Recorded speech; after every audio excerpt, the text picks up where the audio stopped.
Okay, let's dive into this. Welcome to our explainer, where we're going to unpack how a seemingly unremarkable, just a small fishing village, transformed into an absolute pressure cooker of geopolitics and faith.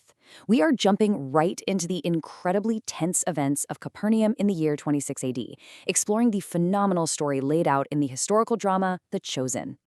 Right off the bat, we have to ask ourselves a pretty massive question. What happens when one man disrupts an entire empire and an ancient, deeply entrenched religion? I mean, it's a huge thought experiment, right? And to really grasp the cinematic stakes of this narrative and why this specific disruption was literally explosive, we first need to understand the suffocating status quo of the time. Section 1. Capernaum under Roman rule. Let's set the scene. The year is 26 AD. Just imagine being part of a tight-knit community that is basically suffocating under a foreign military occupation, desperately yearning for a prophesied Messiah. The reality on the ground? It's incredibly grim. The local population is being absolutely crushed under exorbitant taxes levied by the Roman praetor, a guy named Quintus. He ruthlessly demands that the local religious leaders instruct the Jewish people to dutifully pay these massive debts. It's just squeezing the life and livelihood right out of the local economy. And this brilliantly illustrates the completely impossible situation that ordinary citizens, especially Jewish fishermen, faced on a daily basis. Think about it. On one hand, you have Roman law, demanding they work constantly just to earn wages to pay off those exorbitant taxes. But on the other hand, you have Jewish law, commanding them to keep the Sabbath, or Shabbat, holy. That means a full day of rest with absolutely no work. You are literally caught in a trap between maintaining your faith and surviving Roman wrath. There's almost no way out.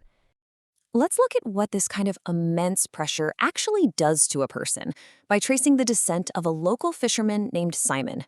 Drowning in tax debt and terrified of losing his wife, Eden, and his ailing mother-in-law, Dasha, Simon is pushed to the absolute brink. I mean, in a desperate move to clear his debts, he actually makes a deal with Praetor Quintus to spy on his fellow Jews who are illegally fishing on Shabbat. But well, he just can't stomach betraying his own people. So he ultimately leads the Romans astray, which just angers his oppressors, alienates his community, and leaves him failing completely. Section 2. Miracles challenge the status quo. Right when things seem completely hopeless, the momentum shifts entirely. A mysterious disruptor, Jesus of Nazareth, starts camping on the outskirts of Capernaum. And the ripple effect? It's immediate. I mean, get this. He miraculously heals a woman named Mary Magdalene from long-standing demonic possession, something the highly respected Pharisee, Rabbi Nicodemus, had completely failed to do. Then he turns water to wine at a wedding to save the merchants Thomas and Rama from public humiliation. He cures a contagious leper on the open road, and he even heals a paralytic who was literally lowered through a roof by his friends. What's so fascinating here is that Jesus acts in profound humility. He frequently asks for secrecy, actually. Yet, as you can imagine, these escalating miracles inevitably draw massive, undeniable crowds. This fundamentally changes the narrative of what power looks like. As Jesus tells a group of visiting children at his camp, "The work I have come to do is not just for the wealthy and powerful, but for everyone." He explains that the scriptures have been totally misinterpreted. You see, the people were expecting a brutal military conqueror to come and vanquish the Romans. But Jesus makes it crystal clear that his ultimate justice looks very, very different. It's a profound movement meant for every single person. Section 3. The calling of Simon. Let's see how these macro-level miracles suddenly become deeply personal. So, Simon is at rock bottom. He and his friends have just had a completely failed night of fishing. He's totally resigned to returning to shore and facing a Roman prison cell for his unpaid taxes. But then Jesus, who is preaching on the shore, instructs a highly skeptical Simon to cast his net out just one more time. And against all logic, this yields a literal boatload of fish. Just imagine the sheer sensory relief of that moment. The physical weight of those fish instantly washing away the crushing weight of his looming arrest. The aftermath of this miracle changes everything. Jesus tells Simon and his fellow fishermen that they will now be fishers of men, catching people for God. Completely moved by this unbelievable act, Simon abandons his selfish ways. His friend Zebedee uses that massive catch to pay off Simon's Roman debts in full. And even more profoundly, Jesus heals Simon's mother-in-law, Dasha. This dual miracle gives Simon total freedom, and importantly, his wife Eden's full blessing to leave everything behind and follow this new movement. Section 4. Matthew's Unexpected Redemption. Now, what's really interesting about this next part is how we pivot to one of the most shocking character transformations in the whole story. If you thought a fisherman was a wild choice for a new movement, Matthew represents something else entirely. Let's contrast the two sides of his life. On one hand, Matthew has extreme comfort. As a mathematical genius and a tax collector for the Romans, he's amassed significant wealth, an easy life, and even the rare respect of Praetor Quintus himself. But on the other hand, he bears a heavy, heavy curse. To achieve this wealth, he had to turn his back on his own people. He is universally viewed as a traitor and is deeply hated by his local Jewish community. Yet, while leaving Capernaum, Jesus approaches Matthew's tax booth and simply asks him to join his disciples. Stunned that a holy man would intentionally choose a known traitor, Matthew immediately quits his incredibly lucrative job to accept this fresh start. He leaves it all behind. His Roman escort, Gaius, even ensures Matthew's accumulated wealth is given to his estranged parents. And honestly, this singular invitation happens much to the sheer dismay of the other disciples. They just cannot fathom why Jesus would welcome a Roman collaborator. Section 5. Rising Tensions and Threats.